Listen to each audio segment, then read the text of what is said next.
할렐루야. 주님의 이름을 찬양합니다.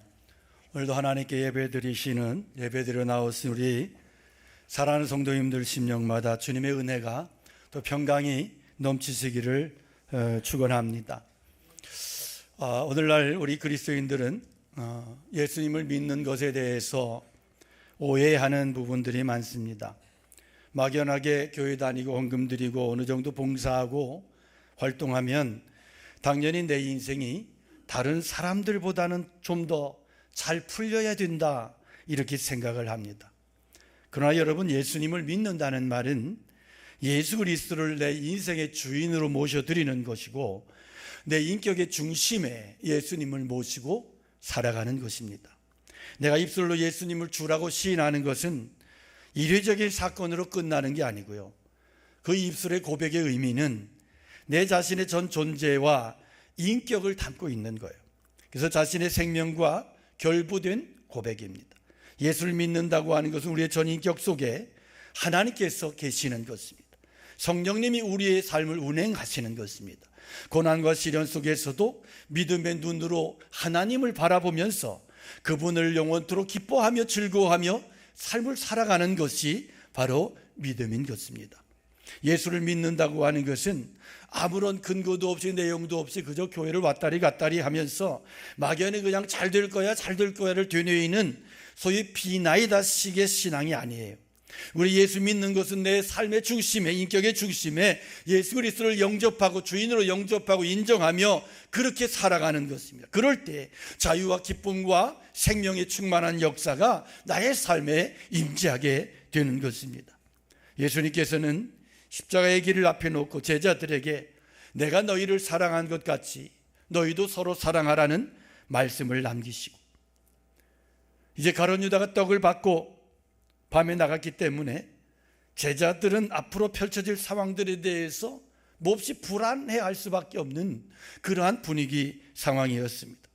우리 오늘의 시대를 불확실성의 시대라고 이야기하죠. 우리의 삶이 불확실합니다. 미래가 불확실합니다. 제가 지난 2주간 종교개혁 기술례 마치고 이제 그제 밤에 돌아오는데 기내에서 이륙하고 나서 한 1시간쯤 지났는데 방송이 나와요. 기류가 불안정해서 다시 두바이로 행할 수도 있다. 이게 뭐지? 기류가 불안정해서 회항한다는 얘기 못 들어봤는데 불안하더라고요. 10분 후에 다시 이야기를 하겠대요. 10분 후가 됐는데 회항하지 않고 다행히 돌아갈 수, 인천으로 공항으로 돌아갈 수 있을 것 같다고 좀 애매한 이야기를 하더라고요.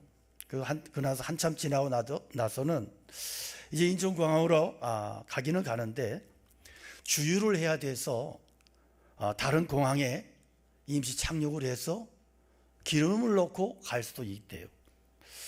좀 이게 혼란스럽대요. 두렵기도 하고 이게 뭘까? 근데 이제 한참 지나더니 그래요. 다행히 기름 안 넣고 그냥 갈 수도 있대. 이게 도대체 말이요, 이게 승용차도 아니고 이 비행기에서 왜 이런 일이 일어날까? 근데 이제 한 1시간 반쯤 지연해서 이렇게 도착을 했어요. 한참 늦어서 도착을 했는데 나중에 알아보니까 이제 이스라엘하고 이란하고 전쟁을 했잖아요. 근데 이란 항공을 통과해 가는데 이란에서 이제 막 이스라엘 수백 발 미사일을 쏘고 이런 상황 속에서 잘못하면 얻어 터질 수 있는 그런 상황이 벌어진 거예요. 그러니까 이제 승객들 안정을 시키느라고 횡설수설한 거예요. 다행히 첫 번째 안내 방송 나올 때 저희 아내는 깊이 잠을 들어 있었습니다. 그래서 제가 이야기를 안 했어요. 왜냐하면 이야기하면 두렵잖아요. 겁나고. 그래서 무사히 돌아왔는데 참 세상에는 근심된 일이 많고 참 평안이 없구나. 가장 안전한 길은 집에 그냥 박혀 있는 게 제일 안전한 거고, 그런 생각을 했습니다.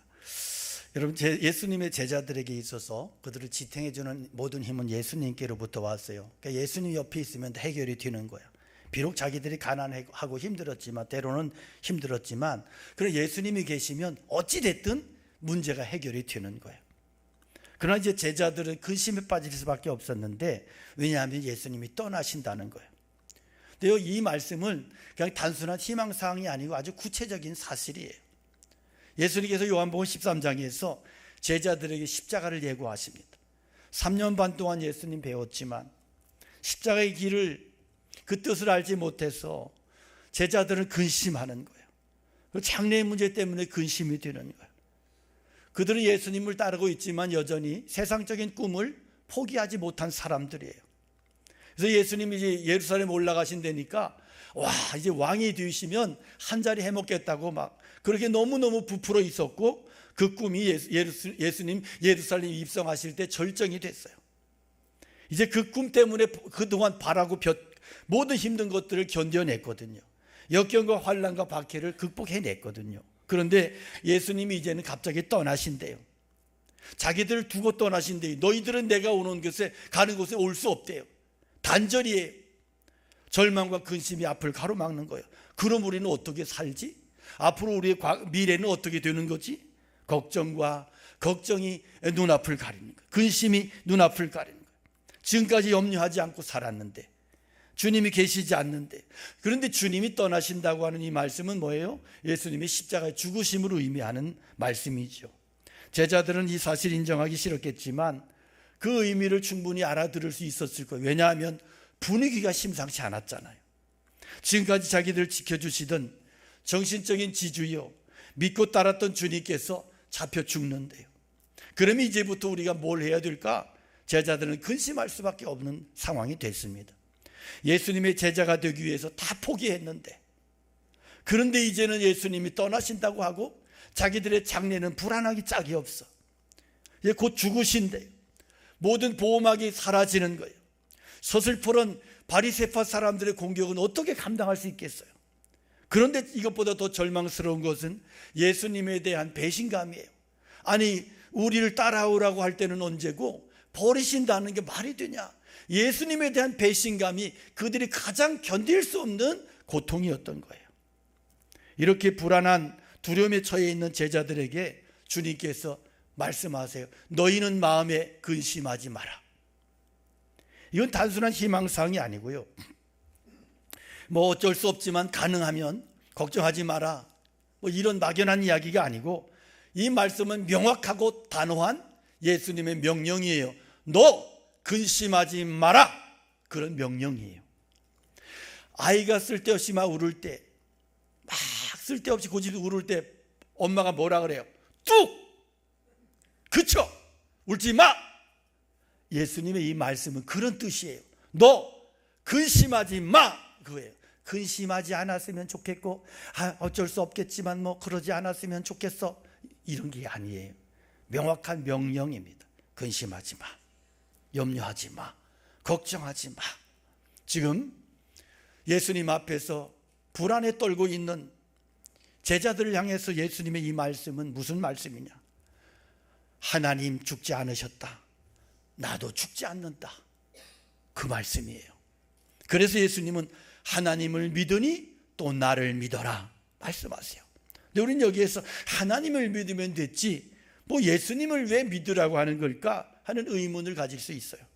왜 예수님은 하나님을 믿고 또 예수님을 믿으라고 말씀하실까요? 여기에는, 이 말씀 속에는 기독교 신앙의 독특성과 유일성이 담겨 있어요. 왜 기독교가 유대교나 이슬람교나 불교나 이런 종교와 다른가? 이것이 또한 나를 믿으라, 이 문구 속에 담겨져 있어요.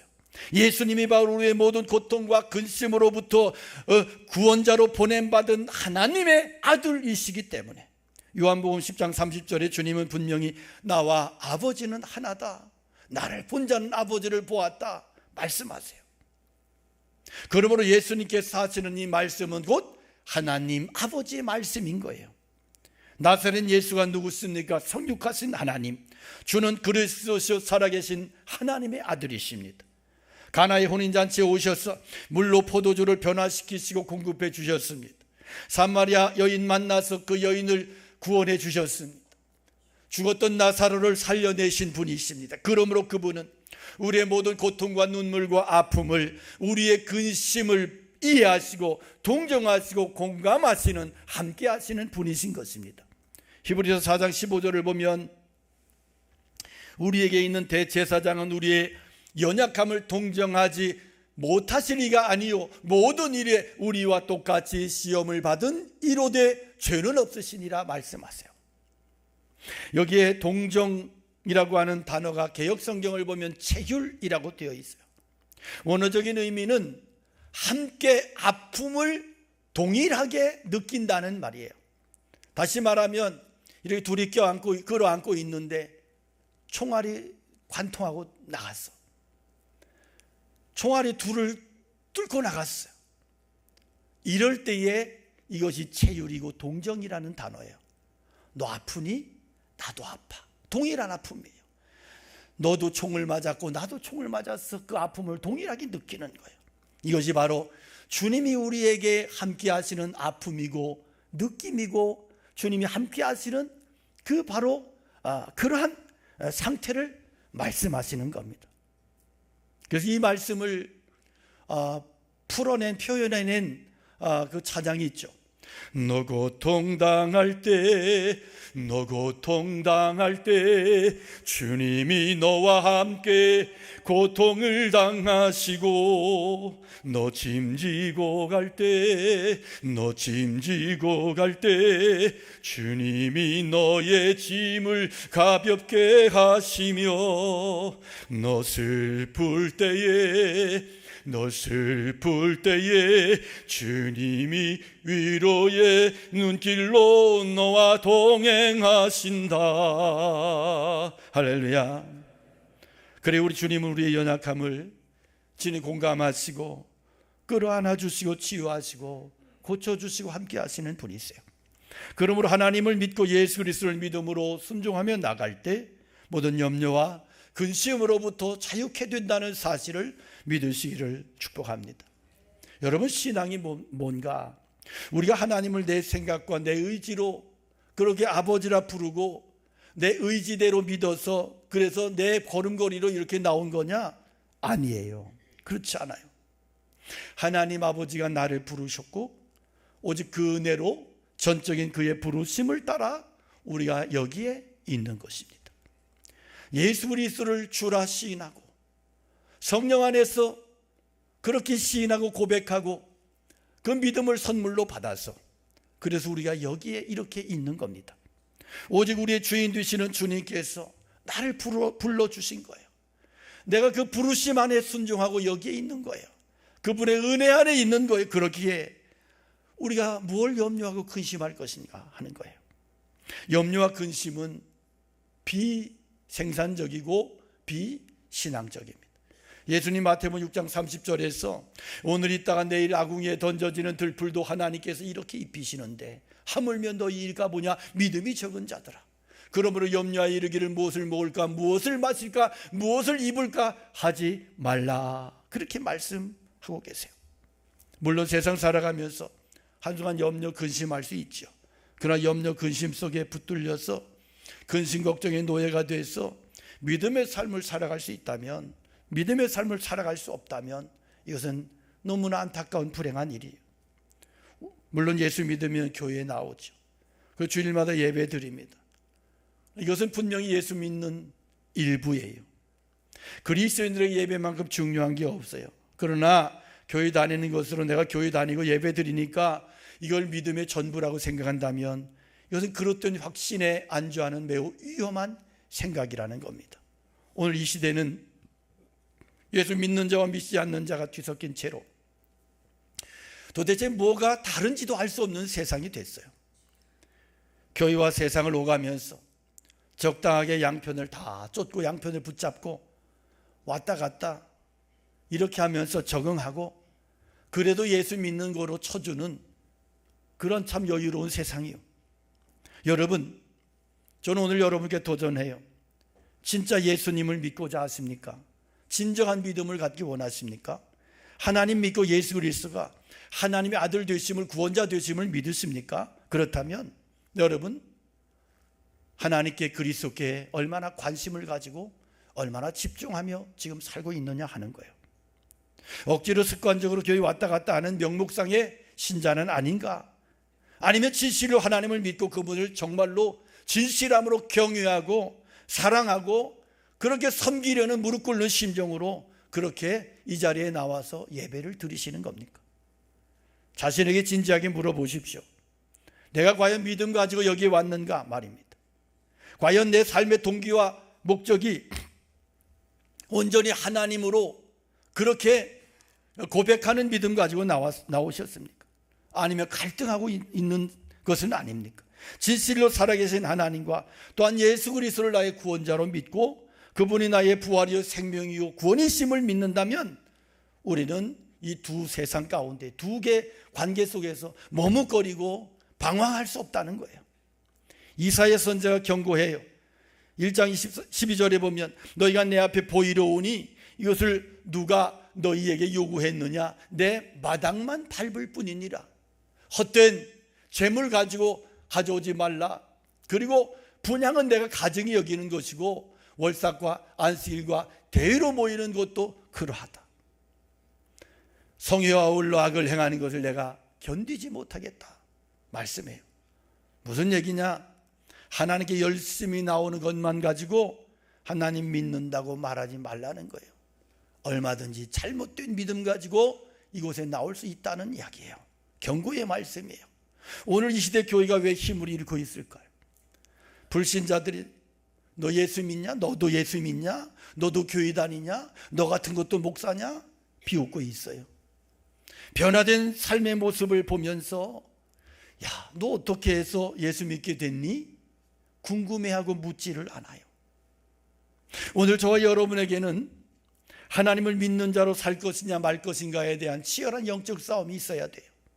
이 세상 염려와 근심 모든 사람이 힘들어 죽겠다고 아우성치는 상황 속에서 나는 하나님을 믿고 나는 예수 그리스도를 믿고 그분이 나의 힘이요 능력이요 생명이라는 고백이 넘쳐날 때 그것이 성도된 최고의 고백이요 축복임을 믿음임을 은혜임을 믿으시기를 축복합니다. 여러분, 세상에 가장 불쌍한 사람이 누구냐 하면 믿지도 못하면서 믿음도 없으면서 믿는 채 하는 사람이 제일 불쌍한 거예요. 이것은 신앙이 아니고 정치예요. 신앙은 정치가 아니에요. 정치는 현실 이해관계에 의해서 늘 타협을 해요. 정치꾼들은 항상 말을 바꿔요. 왜? 타협해야 되니까. 그래서 양심을 속여요. 정치는 연기하는 거예요. 연기하는 거예요. 정치꾼들 보십시오. 얼마나 파렴치하게 연기를 잘하나. 이랬다 저랬다 하고 표 하나로 구걸하고 울고 먹고 그것 때문에 자기 양심도 팔아먹고 자기 인생을 그냥 마음대로 그렇게 하고 사람들을 속이고. 그래서 저는 정치를 너무너무 싫어해요. 정치꾼을 너무 싫어요. 왜냐하면 진실함이 없으니까. 진실함을 가지고 정치를 할 수는 없을까? 그런 고민을 좀 했으면 좋겠어요. 교회 역사를 보면요, 교회가 가장 타락하고 부끄러운 죄를 서슴지 않고 저지를 때가 언제였느냐? 교회가 정치하고 타협하고 정치하고 야합할 때 교회는 가장 부끄러운 짓들을 저질렀어요. 여러분, 그러나 참된 믿음이 뭐냐? 보이지 않는 미래를 현실로 수용하고 받아들이고 인식하면서 착한 양심과 진실한 믿음을 가지고 끝까지 그렇게 살아내는 거예요. 예수님께서 믿으라고 하시는 데는 특별한 이유가 있어요. 이 믿음이 없이는 하나님을 기쁘시게 할 수가 없어요. 히브리서 11장 6절에 보면 믿음이 없이는 하나님을 기쁘시게 하지 못하나니 하나님께 나아가는 자는 반드시 그가 계신 것과 또한 그가 자기를 찾는 자들에게 상 주시는 이심을 믿어야 할지니라 말씀해요. 우리의 신앙의 길에 수많은 근심과 염려가 있지만 끝까지 믿음의 길로 행하는 성도들이 되시기를 축복합니다. 예수님이 이제 곧 이 세상 떠날 것을 아셨어요. 그러므로 불안과 근심 중에 있는 제자들에게 이 세상 떠나 아버지 집에 제자들을 위해서 영원히 거할 거처를 마련하기 위해서 가신다고 그렇게 말씀하세요. 가서 너희를 위하여 거처를 예비하면 내가 다시 와서 너희를 내게로 영접하여 나 있는 곳에 너희도 있게 하리라. 이 말씀은 곧 예수님께서 피 흘려 십자가에 달려 피 흘려 죽으심을 통하여 구원으로 나가는 길에 막혀진 이 담을 헐어버리시는 십자가의 죽으심과 그 이후에 다시 부활하셔서 제자들과 함께 하시겠다고 하시는 놀라운 축복의 말씀인 거예요. 그때 도마 제자가 물어요. 주여 어디로 가시는지 우리가 알지 못하고 오늘 그 길을 어찌 알겠습니까? 그렇게 물어요. 도마는 하나님께 가는 길을 육안으로 보고 싶은 거예요. 하나님의 나라가 그에게는 막연해요. 무엇보다 의심이 많았어요. 그 길을 어찌 알겠습니까? 이 질문은 도마의 질문뿐만이 아니고 오늘날 알파를 알지 못해 방황하는 그러한 모든 사람들의 질문이에요. 예수님 의심 많고 질문 많은 도마에게 말씀하세요. 예수께서 이르시되 내가 곧 길이요 진리요 생명이니 나로 말미암지 않고는 아버지께로 올 자가 없느니라 말씀하세요. 지금 주님은 근심과 불안으로 떨고 있는 제자들의 마음에 근심을 제거할 수 있는 유일한 대안을 제시하시는데 자신이 친히 길이고 진리이고 생명이다. 나를 통하지 않고는 아버지를 갈 자가 없다. 구원받을 자가 없다. 하나님의 나라 들어갈 수 없다 말씀하세요. 본문 길이라고 하는 단어 앞에 정관사가 붙어 있습니다. 이것은 유일한 길, 하나밖에 없는 길이라고 하는 뜻입니다. 예수님께서 길이고 진리고 생명이시라는 말씀은 성부 하나님께서 인간을 구원할 유일한 대안으로 그렇게 자신의 아들 독생자 예수 그리스도를 이 세상에 보내셨다고 하는 그런 말씀이에요. 예수님 부활하시고 승천하시고 오순절 성령이 임했을 때 예수님 3번이나 부인했던 베드로가 성령에 충만해서 유대 지도자들을 향해 담대히 선포합니다. 다른 이로서는 구원을 받을 수 없나니 천하 인간의 사람들 중에 구원을 받을 만한 다른 이름을 우리에게 주신 일이 없음이라고. 무슨 말씀이에요? 구원에 관한 한 다른 길이 없다는 것이에요. 길이 뭐예요? 어떤 장소와 장소를 연결하는 통로가 길이죠. 그래서 길에는 반드시 출발점과 도착점이 있죠. 출발은 땅이고 도착은 하늘입니다. 예수님이 이 땅에 오셨고 이 땅에서 하늘의 거처에 도착할 수 있는 도로를 만드신 분이 있어요. 사람의 힘으로는 이 길을 연결할 수 없어요. 구원의 길, 생명의 길, 진리의 길은 예수 그리스도가 아니면 도저히 갈 수 없는 길임을 믿으시기 바랍니다. 왜 예수만이 길이 되고 진리가 되고 생명이 되시느냐? 그분만이 우리를 그 길로 데려가기 위해서 십자가에 죽어주신 유일하신 분이시기 때문에, 그러므로 우리의 선택은 오직 하나예요. 예수님을 믿는 길 외에는 다른 구원의 방법이 없다는 거. 세상은 기독교를 너무 배타적이라고 공격해요. 왜 너희들에게만 구원이 있느냐고 그렇게 달려들어요. 요즘 같은 종교 다원주의 시대에서 기독교의 복음은 점점 더 극심한 공격을 받고 있어요.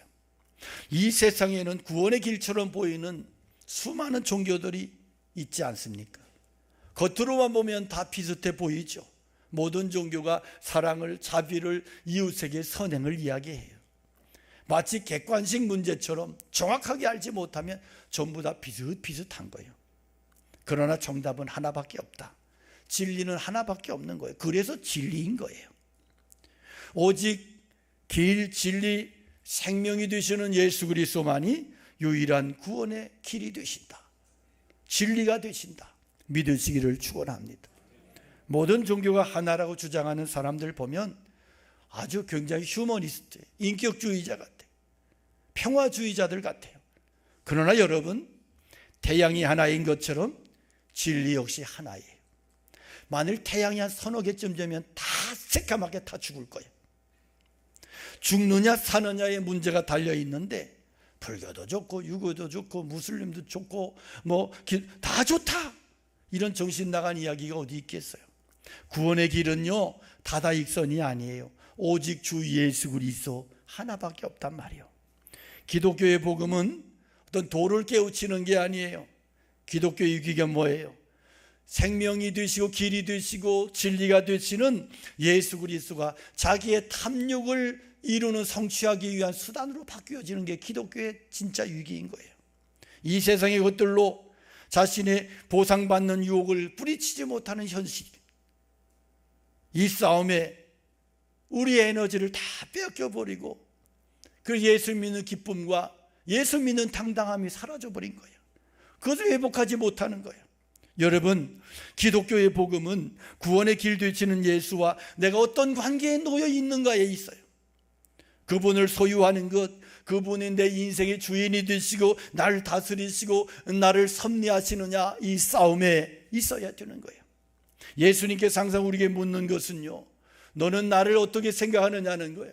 너는 나를 누구라고 하느냐, 너는 나를 누구로 믿느냐는 것입니다. 이 질문을 주님이 우리에게 끊임없이 하고 계세요. 부활하신 주님을 직접 만났던 도마가 요한복음 20장 28절에 보면 고백해요. 나의 주님이시고 나의 하나님이십니다. 여러분, 인간의 모든 문제, 이 세상 삶의 모든 염려와 근심의 문제는 내가 주인이 되어 사는 죄의 문제예요. 왜 이 나라가 경제적으로 부유하고 잘 살게 됐지만 전 세계에서 자살률이 그리도 높을까요? 우리 사회는 늘 갈등과 분노와 거짓으로 그렇게 늘 둘러싸여 있을까요? 길과 진리와 생명이 되시는 예수 그리스도를 몰라서 그분을 내 삶의 중심에 모시고 살지 못하니까 벌어지는 일들인 거예요. 저는 지난 2주간에 종교개혁자들의 발자취를 돌아보고 그렇게 돌아왔습니다. 당시의 개혁자들은 복음의 진리를 완전히 상실하고 종교의 전통에 매몰든 채로 진리를 저버리고 정치와 미신과 결탁하며 그렇게 타락했던 거대한 중세 이 캐톨릭 부패 집단과 맞서 싸웠습니다. 사실은 전혀 상대가 되지 않는 싸움이에요. 택도 없는 짓이에요. 게임이 되지 않는 미친 행동이에요. 그러나 이미 그들의 가슴 속에는 진리가 불타오르고 있었고, 진리가 너희를 자유케 하리라고 하는 예수님의 말씀이 그들의 심장에 불을 붙였고, 그 진리 안에서 이미 그들은 자유함을 얻었어요. 그 불길을 아무도 막을 수 없었어요.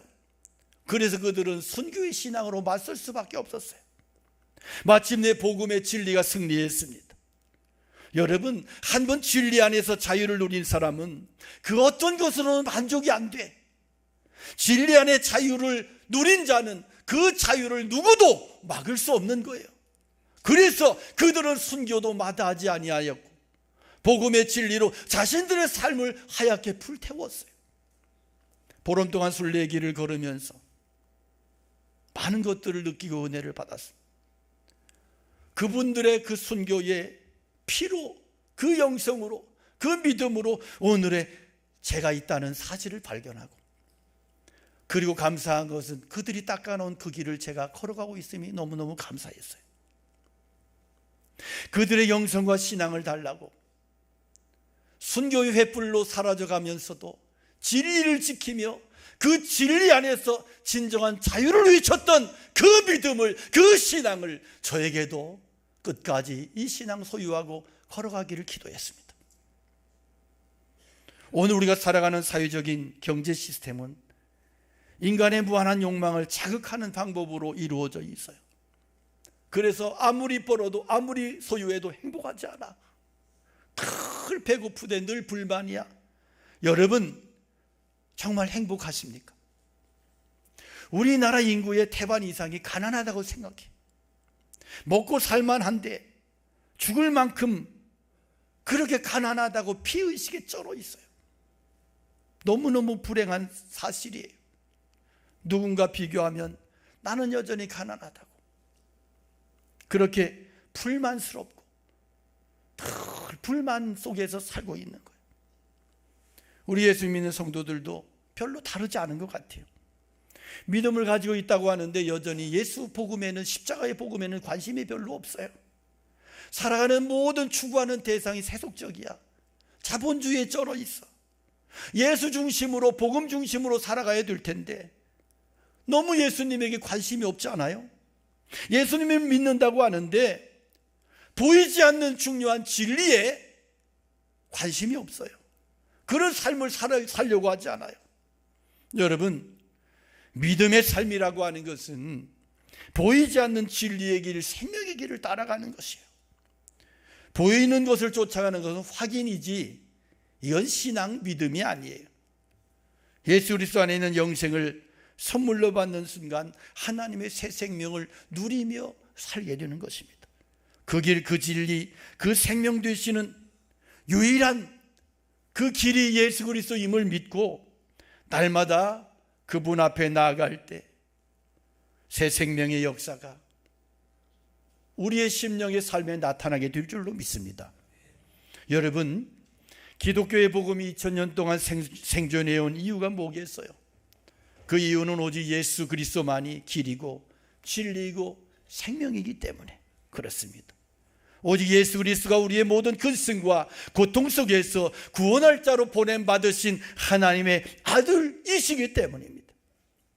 그러므로 하나님을 믿으니 또 나를 믿으라는 이 메시지를 이 세상에 빼앗기지 말고 길과 진리와 생명이 되시는 예수 그리스도를 끝까지 따라가는 믿음의 성도들이 되시기를 주님의 이름으로 간절히 축원합니다. 우리 함께 찬양 올려드립니다.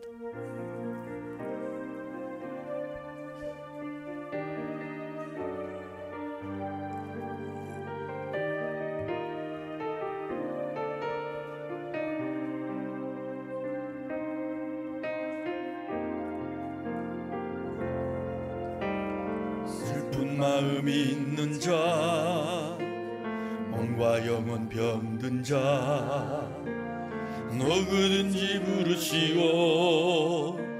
예수 이름 부르시오. 그 이름을 믿는 자, 그 이름을 부르는 자, 그가 어떤 사람이든 그는 구원하리리. 예수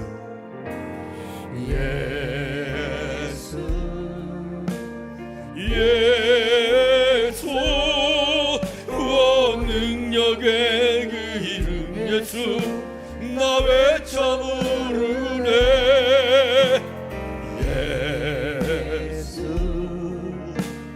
예수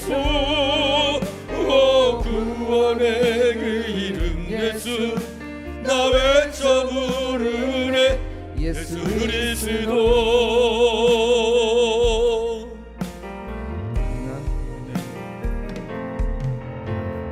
은과 금 내게 없으나 나 가진 건 너에게 주니 능력의 이름 예수라.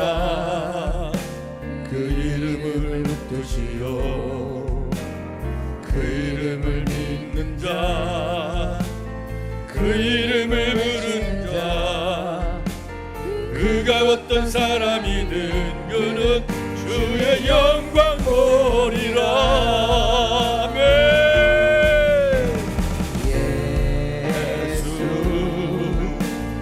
예수 오 능력의 이름 예수 나 외쳐 부르네.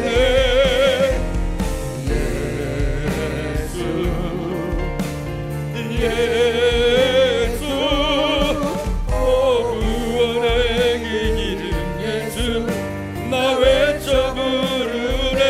예수 우리에게 주신 영광의 그 이름, 우리에게 주신 영광의 이름 나 어찌 잠잠하리. 세상에 크게 외쳐 부르리. 나의 주 예수 그리스도. 우리에게 주신 영광의 이름, 우리 두 손 들어 고백합니다. 나 어찌 잠잠하리. 세상에 크게 외쳐 부르리. 나의 주 예수 그리스도.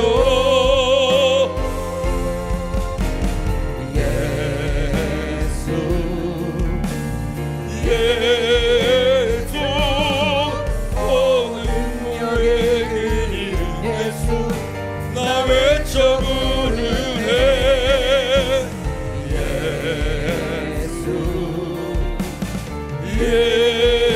예수 오 구원의 그 이름 예수 나 외쳐 부르네. 예수 그리스도.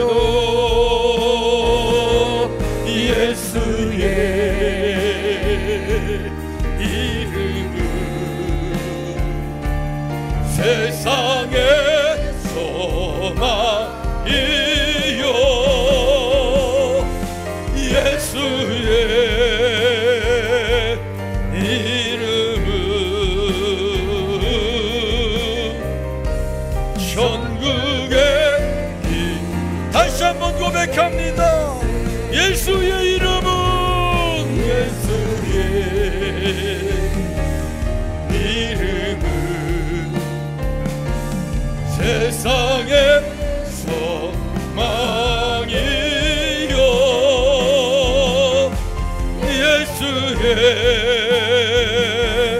이름은 천국의 기쁨이. 오늘 말씀을 기억하며 우리 다같이 주님 이름 간절히 기도합니다. 주여, 아버지 하나님,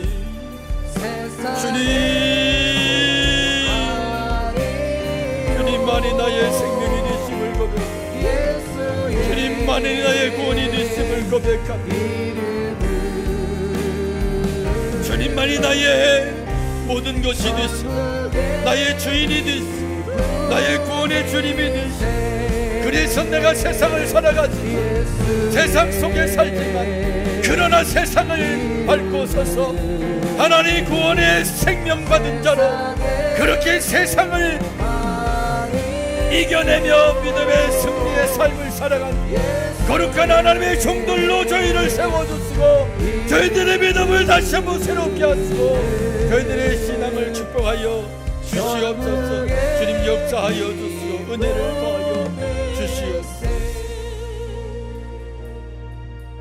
하나님 아버지, 십자가를 향하여 걸어가시는 예수님 까닭에 근심하며 불안하며 두려움에 떨고 있는 제자들을 향하여 근심하지 마라, 염려하지 마라, 하나님을 믿으니 또 나를 믿어라. 내가 길이 되고 진리가 되고 생명이 된다. 내가 너희를 구원할 구원자라고 말씀하시며 제자들이 세상 속에서 염려하며 걱정하며 살아갈 수밖에 없으나 예수 그리스도를 주로 믿고 그를 주인으로 영접하고 그렇게 살아갈 때 진리 안에서 진정으로 자유자가 되며 그 세상이 하나님으로부터 예수 그리스도로부터 받은 구원과 그 자유함과 기쁨을 빼앗아갈 수 없음을 말씀해 주시며 제자들을 향하여 믿음을 격려했던 진리의 말씀을 전해주셨던 주님의 말씀을 통하여 오늘 우리의 신앙을 다시 한번 돌아보게 하시니 감사합니다. 세상을 살아갈 때 근심할 수밖에 없을 때가 있지만 그러나 주님, 생명이신 주님, 길이 되시는 주님, 진리가 되시는 주님을 바라보며 주님 안에서 자유함을 얻으며 주님 안에서 평안과 기쁨을 누리며 세상이 줄 수 없는 기쁨을 소유하고 하늘나라를 소유한 자로 그렇게 세상을 이기며 살아가는 하나님의 거룩한 백성들로 저희를 세워주시고 축복하여 주시옵소서. 우리의 믿음이 세상의 이런저런 일들로 흔들리지 않게 하시고 구원받은 하나님의 백성으로 예수 그리스도를 나의 주인으로 모신 자로 그렇게 세상 속에서 어떠한 일을 만나도 흔들리지 아니하며 주님으로 인하여 승리하며 참된 평안과 은혜 안에 거하며 믿음의 승리를 걸어가며 살아가는 하나님의 거룩한 종들로 우리 모두를 세워주시고 축복하여 주시옵소서. 이제는 우리 주 예수 그리스도의 은혜와 하나님 아버지 큰 사랑하심과 성령 하나님의 위로 역사 축복하심, 그 은혜가 주님의 말씀을 듣고 예수를 구원자로 믿는 믿음 가지고 담대히 세상을 향하여 걸어나가는 살아가는 주의 종들 머리머리 위에, 가정 위에, 교회 위에, 이 나라의 민족 위에, 세계 열방 선교지와 그 나라들 위에 영원토록 함께 계시옵기를 간절히 축원하옵나이다. 아멘.